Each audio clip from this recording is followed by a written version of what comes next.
السلام علیکم ورحمۃ اللہ وبرکاتہ۔ ناظرین، آپ دیکھ رہے ہیں فاتح اندلس سیریز کی ایپیسوڈ 8۔ ناظرین، ایپیسوڈ 7 میں آپ جان چکے ہیں کہ کیسے مسلمان لشکر وادی الکبیر کے کنارے پر پہنچا اور عیسائی اور مسلمانوں کے لشکر آمنے سامنے آ گئے۔ ناظرین، جب عیسائی لشکر اور مسلمان لشکر آمنے سامنے آ گئے اور جنگ ابھی تک شروع نہیں ہوئی تھی، ناظرین دوسری طرف ہم بیان کر چکے ہیں کہ بلقیس کو تدمیر نے آزاد کر دیا تھا اور لشکر میں جہاں چاہتی تھی جا سکتی تھی۔ وہ اپنے خیمے سے باہر نہ نکلتی تھی بلکہ ہر وقت اندر ہی رہتی تھی۔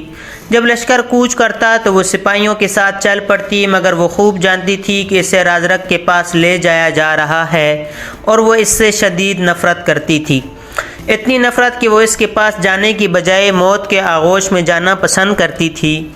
اس لیے بلقیس اس طاق میں تھی کہ کہیں کوئی موقع ملے تو وہ اور اسماعیل تدمیر کی دسترس سے بھاگ نکلیں۔ چنانچہ اس نے ایک مرتبہ پہاڑ کے اوپر اسماعیل کو متنبع کر دیا تھا۔ جس روز رات کو عیسائیوں کا لشکر دامن کوہ میں جا کر ٹھہرا، اس نے تہیہ کر لیا کہ آج ضرور بھاگ نکلیں گے۔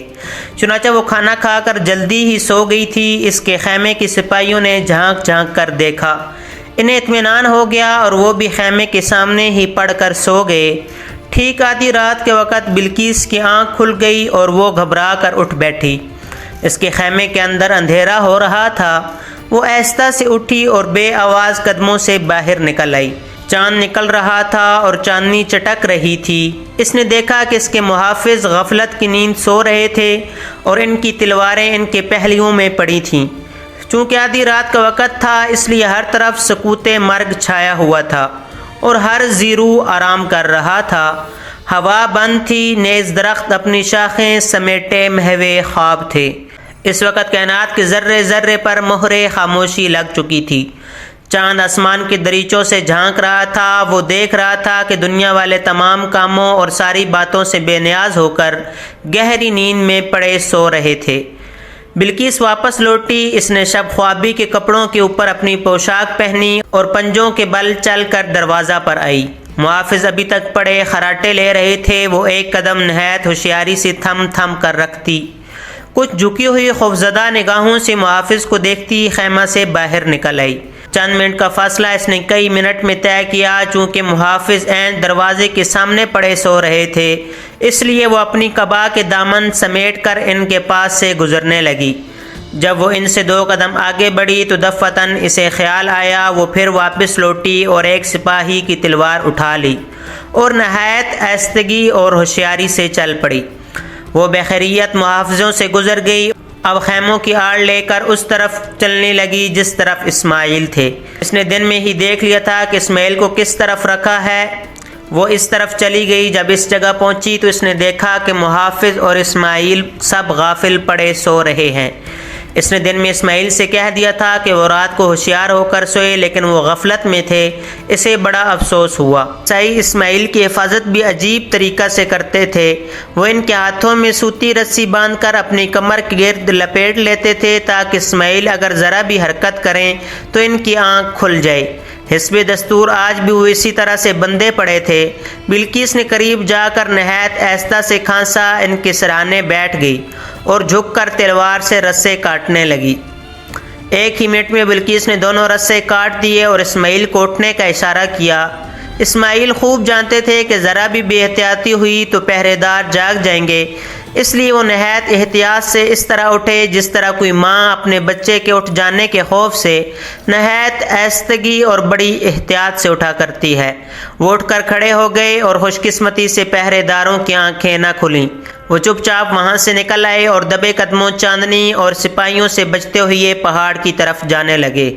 چونکہ تمام سپاہی خواب خرگوش کے مزے لے رہے تھے، اس لیے اس قدر سکون تھا کہ ذرا سے کھٹکے کی آواز بھی دور تک سنائی دیتی۔ یہ دونوں خاموشی سے آگے بڑھتے چلے جا رہے تھے۔ کچھ دور جل کر اسماعیل نے اپنا ہاتھ بلقیس کے شانے پر رکھا اور اسے روکا۔ وہ رک گئی۔ اسماعیل نے بلقیس سے کہا کہ تم یہ تلوار مجھے دے دو۔ بلقیس نے کہا تم اس کا کیا کرو گے؟ اسماعیل کہنے لگا اگر کوئی اجل رسیدہ بیدار ہو گیا تو میں اسے ہمیشہ کے لیے خاموش کر دوں گا۔ بلقیس کہنے لگی مگر ممکن ہے کہ اس سے اور لوگ جاگ جائیں گے۔ اسماعیل نے کہا تم فکر نہ کرو، میں اس کا استعمال صرف اس وقت کروں گا جب کوئی چارہ نہیں ہوگا۔ بلقیس نے کہا میں بھی یہی چاہتی ہوں، اور یہ کہہ کر تلوار اسماعیل کو دے دی۔ اسماعیل نے اسے لے کر تولا۔ بلقیس نے جلدی سے کہا یہ کیا کرنے لگے ہیں آپ؟ اسماعیل کہنے لگا گھبراؤ نہیں، میں تلوار کو جانچ رہا تھا۔ بلقیس مہربانی کر کے اس وقت جانچنا بند کر دیجئے، اسماعیل بہتر ہے، تمہارے حکم کی تعمیل کرنا ہی پڑے گی۔ دونوں کو آزادی کی بڑی مسرت ہوئی۔ اب انہوں نے اپنی رفتار ذرا تیز کر دی اور اس احتیاط کا خیال نہ رکھا جو کہ خیموں میں کرتے رہے تھے۔ چند قدم ہی چلے تھے کہ اسماعیل کا پیر ایک سپاہی کے اوپر جا پڑا۔ وہ گھبرا کر اٹھا اور بڑبڑاتے ہوئے بولا کون بے وقوف ہے؟ اس کے بولتے ہی اسماعیل نے تلوار اٹھائی۔ وہ تلوار کی چمک دیکھ کر ڈر گیا اور ہاتھ جوڑتے ہوئے اسماعیل کی طرف دیکھنے لگا۔ پہلے تو وہ کچھ نہیں سمجھا تھا کہ نیند سے بیدار ہوا تھا، مگر اب جو اس کی نظریں ان کے لباس اور چہرے پر پڑی تو وہ کانپ گیا۔ اس نے کہا رحم کیجئے۔ انہوں نے اشارے سے اسے خاموش رہنے کو کہا، چپ، اور وہ چپ ہو گیا۔ یہ دونوں بڑھ کر خیموں سے باہر نکل آئے، مگر سپاہی اس قدر خوفزدہ تھا کہ پھر بھی شور کرنے کی جرت نہ ہوئی اور وہ نہایت سکون سے پڑا رہا، یہاں تک کہ وہ پھر سو گیا۔ صبح ہوتے ہی اس نے اس واقعہ کے ذکر کسی سے اس لیے نہیں کیا کہ تدمیر اس کی بزدلی پر اسے قتل نہ کر ڈالے۔ اسماعیل اور بلقیس دونوں میدان کو طے کر کے پہاڑ پر چڑھنے لگے۔ چونکہ وہ اب لشکر سے کافی فاصلہ پر آ گئے تھے، اس لیے انہوں نے اطمینان کا سانس لیا۔ اب اسماعیل نے کہا پری جمال دوشیزہ، اب تو میں تمہارا شکریہ ادا کر سکتا ہوں۔ بلقیس کہنے لگی کس چیز کا شکریہ؟ اسماعیل نے کہا تم نے قابل تعریف کام کیا ہے۔ بلقیس کہنے لگی بالکل نہیں، بس آپ خاموش رہیے۔ اگرچہ چاندنی نے سارے پہاڑ پر سفید چادر بچھائی ہوئی تھی، مگر یہ دونوں آپس میں اس قدر مگن ہو کر باتیں کرتے آ رہے تھے۔ انہوں نے درے کو دیکھا نہ گھاٹی کو، بلکہ سیدھی چٹان پر چڑھنے لگے، اس چٹان پر جو سب سے زیادہ اونچی اور سیدھی تھی کہ دن میں بھی کوئی اس پر چڑھنے کی جرت نہ کرتا۔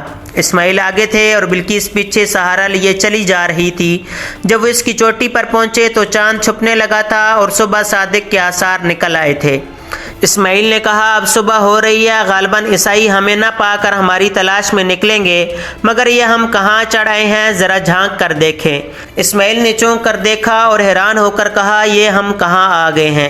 بلقیس کہنے لگی خیر اب آ گئے ہیں، مگر اتریں گے کیسے؟ اسماعیل نے کہا جو اللہ ہمیں یہاں لایا ہے وہ ہمیں نیچے بھی لے جائے گا۔ دیکھو آفتاب مشرق سے جھانکنے لگا ہے اور عیسائی اٹھنے لگے ہیں، چلو پیچھے ہٹ جائیں۔ اس وقت آفتاب طلوع ہونے لگا تھا، عیسائی اٹھ کر ادھر ادھر پھرنے لگے۔ یہ دونوں پیچھے ہٹ گئے اور ایک اونچے پتھر کے پیچھے چلے گئے۔ چونکہ پہاڑ کی چوٹی سب سے اونچی تھی، اس لیے کسی کو خیال بھی نہ ہوا دونوں وہاں ہو سکتے ہیں۔ عیسائی انہیں تلاش کر کر کے وہاں سے چلے گئے اور انہوں نے اس چوٹی کو نہ دیکھا۔ ناظرین دوسری طرف رازق نے جب دیکھا کہ مسلمانوں کا لشکر آ گیا ہے اور اب ان کی تعداد قریب قریب دگنا ہو گئی ہے تو اسے بہت افسوس ہوا کہ اس نے آتے ہی کیوں نہ حملہ کر کے مسلمانوں کا خاتمہ کر دیا۔ دراصل وہ لڑائی کو اس لیے طول دینا چاہتا تھا کہ مسلمانوں کا سامان خورد و نوش ختم ہو جائے تو وہ کھانے پینے کی تکلیف سے عاجز ہو کر واپس لوٹ جائیں گے۔ ایک وجہ اور بھی تھی اور وہ یہ کہ شب خون مارنے کی فکر میں تھا اور چاہتا تھا کہ مسلمانوں کو غافل پا کر اچانک ہی ان پر حملہ کر دے، مگر مسلمان رات بھر پہرا دیتے رہے، اس لیے وہ شب خون مارنا آسان نہیں تھا۔ مسلمانوں کے امدادی لشکر کے آنے سے اسے خوف ہوا کہ اگر جنگ کو طول دیتا رہا تو مسلمانوں کا لشکر برابر آتا رہے گا، اس لیے اس نے 2 شوال 92 ہجری کی صبح ہی لشکر کو میدان جنگ میں بھیجنا شروع کر دیا۔ دونوں لشکر آمنے سامنے درمیان میں 3-4 میل کے فاصلے پر تھے، اس لیے میدان میں سینکڑوں ٹیلے اور 50 نشیبی میدان موجود تھے۔ اگرچہ درخت بھی کافی بڑے تھے لیکن ان کی باقاعدہ کوئی قطار نہ تھی، بلکہ ایک ایک 2 کر کے مختلف جگہوں پر کھڑے تھے۔ عیسائی لشکر کی نقل و حرکت کرتے ہی طبلِ جنگ زور زور سے بجایا جانے لگا اور سواروں کے دستے صلیبی علم لہراتے ہوئے قومی نعروں سے آسمان سر پر اٹھاتے ہوئے میدان میں آ کر صف بستہ ہو گئے۔ مجاہدین اسلام نے بھی صبح نماز فجر سے فارغ ہوتے ہی مسلح ہو کر میدان کارزار میں پہنچنا شروع کیا، نیز صفیں قائم کرنے لگے۔ مسلمانوں کے پاس فقط 700 گھوڑے تھے جو کہ تدمیر کے لشکر کو شکست دے کر پکڑے گئے تھے۔ ان پر طارق، مغیث رومی اور دیگر افسران اور سپاہی سوار تھے جو کہ عمدہ گھوڑ سوار تھے۔ پھر ان کے مقابلے پر عیسائیوں کا لشکر زرہ پوش تھا اور مسلمانوں میں 1000 کے پاس زرہ بھی نہیں تھی۔ عیسائی ہر قسم کے ہتھیاروں سے مسلح تھے اور مسلمانوں میں سے کسی ایک مسلمان کے بھی پورے ہتھیار موجود نہ تھے۔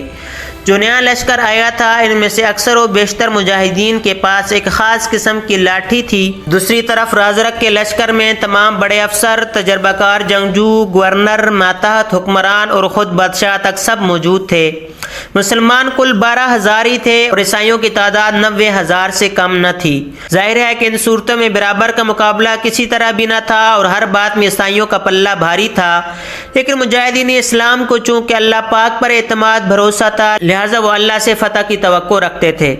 جب دونوں لشکر آمنے سامنے صف بستہ ہو گئے تو مسلمانوں نے دیکھا کہ ایک خوشنما بھگی عیسائیوں کے خیمے سے چلی جس میں 4 گھوڑے جتے ہوئے تھے جو کہ خالص چاندی کی بنی ہوئی تھی، حتیٰ کہ اس بگھی کے پہیے بھی ٹھوس چاندی کے بنے ہوئے تھے۔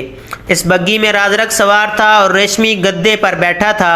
طارق نے صفوں سے باہر نکل کر مسلمانوں سے خطاب کیا، دلیرو مسلمانوں، تم اس بات کا خیال نہ کرو کہ تم کم اور بے سر و سامان ہو اور دشمن زیادہ ہونے کے باوجود مسلح بھی ہے، کہ وہ ہمیشہ کافروں کے مقابلے میں کم اور بے سر و سامان رہے ہیں، مگر اللہ نے انہیں ہمیشہ فتح یاب کیا ہے۔ پروردگار عالم نے مسلمانوں سے ان کی جانیں، مال، جنت کے عوض مول لے لیے ہیں۔ اللہ رب العزت قرآن مجید میں فرماتا ہے کہ یہ اچھا اور سستا سودا ہے۔ مسلمان خوب جانتے ہیں کہ زندگی عارضی ہے، مرنا ضروری ہے، پھر شریک جہاد ہو کر کیوں نہ شہید ہوں۔ شہداء کے لیے جنت ہے اور جنت سے زیادہ اچھی چیز کیا ہو سکتی ہے۔ دنیا کی تاریخ مسلمانوں کے کارناموں سے لبریز ہے۔ مسلمان ہر جنگ میں تھوڑے ہوتے ہوئے بھی کامیاب ہوئے اور یہ اس لیے کہ اللہ کا ارشاد ہے کہ وہ مسلمانوں کی مدد کرتا ہے۔ سوچو جن کی مدد اللہ کرے وہ کیوں فتح یاب نہ ہو۔ اللہ تعالیٰ اپنے کلام میں ارشاد فرماتے ہیں کہ مومنوں کی مدد ہم پر لازم تھی۔ اللہ کا یہ صاف اور کھلا ارشاد ہے تو کیوں نہ ہمیں فتح ہوگی، انشاءاللہ ضرور ہوگی۔ تم شیروں کی اولاد ہو، لڑو اور ان ٹڈی دل بھیڑیوں کو ہلاک کر ڈالو۔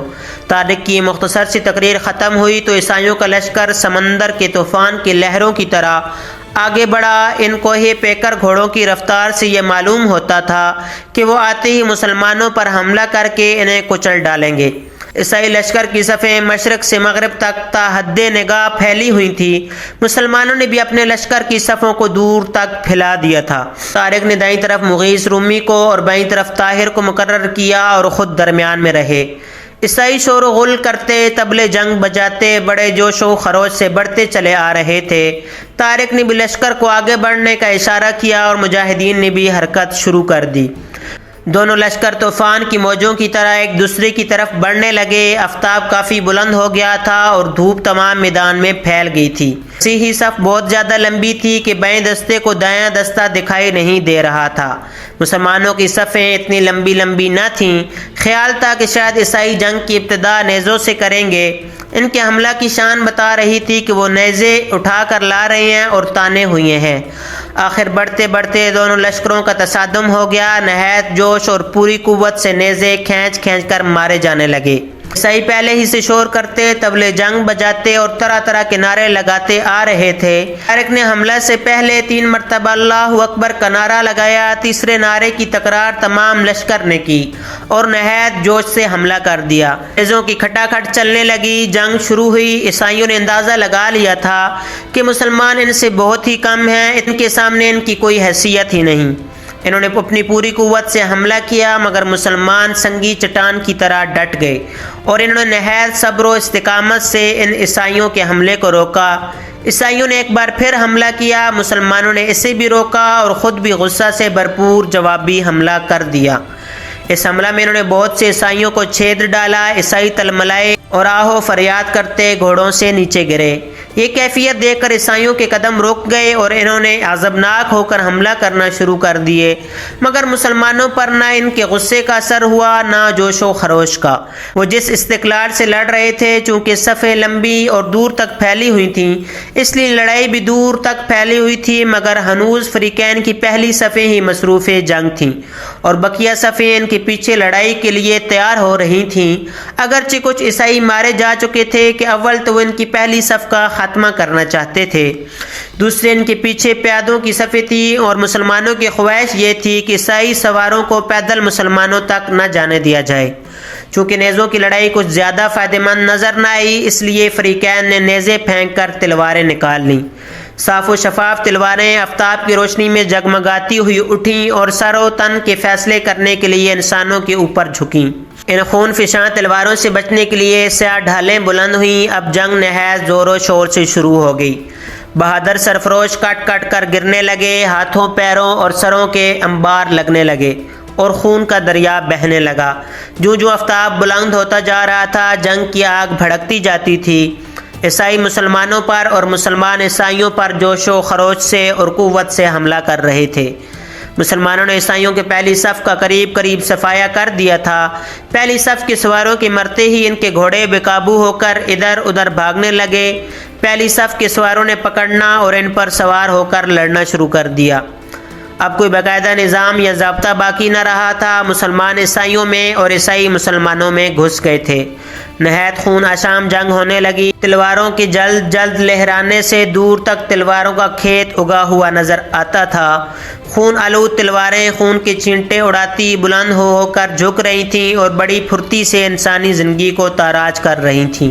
مسیحی برابر شور مچا رہے تھے اور زور زور سے طبلے جنگ بجا رہے تھے، ساتھ ہی زخمی آہو فغاں کر رہے تھے۔ ان کی مختلف آوازوں سے نہ صرف میدان جنگ گونج رہا تھا بلکہ میدان سے باہر دور دور تک شور سنائی دے رہا تھا۔ عیسائی جوش و خروش اور غضب سے بھرے ہوئے نہایت دلیری سے لڑ رہے تھے، چاہتے تھے کہ جلد از جلد مسلمانوں کا خاتمہ کر دیں، مگر مسلمان گویا لوہے کے بن گئے تھے۔ وہ نہ مرتے تھے اور نہ ہی پیچھے ہٹتے تھے بلکہ نہایت استقلال اور بڑی جوان مردی سے لڑ رہے تھے۔ ان میں سے ہر شخص جس عیسائی پر حملہ کرتا اسے قتل کیے بغیر نہ چھوڑتا۔ ان کی بے پناہ تلواریں ڈھالوں کو پھاڑ کر ان کے سروں کو کاٹ ڈالتی تھیں۔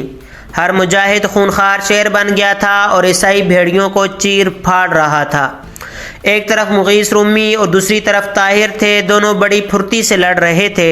وہ جس طرف حملہ کرتے تھے عیسائیوں کو مار مار کر بچھا دیتے تھے۔ انہوں نے کثیر تعداد میں دشمنوں کو موت کی نیند سلا دیا، مگر سب سے زیادہ جوش سے طارق بن زیاد لڑ رہے تھے۔ ان کے ایک ہاتھ میں اسلامی علم تھا اور دوسرے ہاتھ میں تلوار۔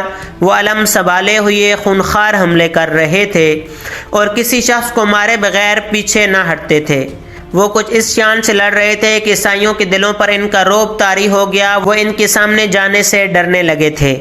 اب دوپہر ڈھلنے لگی تھی، اسیائے جنگ اور بھی تیزی سے گھومنے لگی تھی اور سرفروش اس میں پسنے لگے تھے، چونکہ اکثر صفیں ٹوٹ کر مخلوط ہو گئی تھیں اور عیسائی مسلمان آپس میں گھس گئے تھے، اس لیے مسلم پیدل پلٹنے بھی حملہ آور ہو گئی تھیں۔ عیسائیوں کا خیال تھا کہ پیدل مسلمانوں کو گھوڑوں سے ہی کچل دیں گے، مگر جب حملہ کیا تو مسلمان پیادوں نے نیزے مار مار کر سواروں اور گھوڑوں کو زخمی کرنا شروع کر دیا۔